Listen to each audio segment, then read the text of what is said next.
So kapag na-receive na yung ni-request nyo o in-order nyo na ATM card sa STC Bank through online, ay ganito po mag-activate guys. So kung makita nyo itong card na to, ay meron pang nakalagay sa gitna na kulay green. So ang gagawin nyo po ay itatap nyo yan guys. So dito naman, may nakalagay dito, you can activate your card in 2 easy steps. So itap nyo yung continue dito sa baba. Ayan. So dito naman ay hinihingi nila yung last 4-digit number ng inyong card. So ilalagay nyo dito. Makita nyo lang sa likod ng inyong ATM card. So ilalagay dito. So pagkatapos ng mailagay, tapos itap nyo yung continue. So dito, kung makita nyo yung dito sa gilid, itagol on nyo yan para mag-agree kayo sa terms and condition din. Tapos tap nyo yung continue sa baba.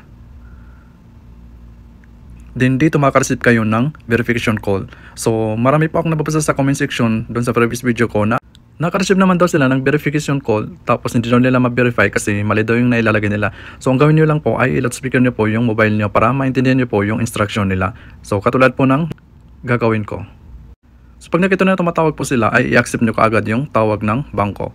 Then pagkatapos ay itap nyo yung loudspeaker para marinig nyo ng ayos yung instruction nila. Then pindutin nyo yung keypad. Ayan. 0, 1, 8, 9. Proceed. Please press 8 to cancel. Thank you. So gano'n lang po kadali guys. So sa next naman ay makareceive tayo ng one-time password. So makareceive tayo ng verification code. So ang sabi dito, complete your activation. So madali lang po to guys kasi ang gagawin nyo, bibili po kayo sa tindahan tapos gamitin nyo yung card nyo. Then ilagay nyo yung password para makomplete po yung pag-activate nyo ng inyong card. Pero na-activate na po yan guys, pero kailangan may balance po kayo. Ang point nila kasi dito ay pwede mo na siyang gamitin pambayad kahit anumang bilhin mo sa tindahan o sa mall. So sinasabi nila dito kung paano gamitin. So pag magbabayad daw ay ipasok ang inyong card sa isang point of sale na device at ilagay nyo ang inyong password. So gano'n lang po siya gamitin guys. So dapat po tandaan may balance po yung card nyo or ang inyong account.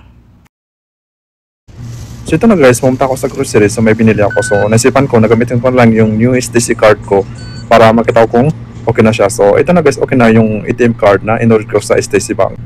So sana nakatulong sa inyo yung video na to. Kung nagustuhan ng video na to, don't forget to like and share, click on the bell button para lagi kang updated if ito may bagong tutorial. So guys, kung may mga tanungan kayo sa channel, mag-comment lang po kayo sa baba.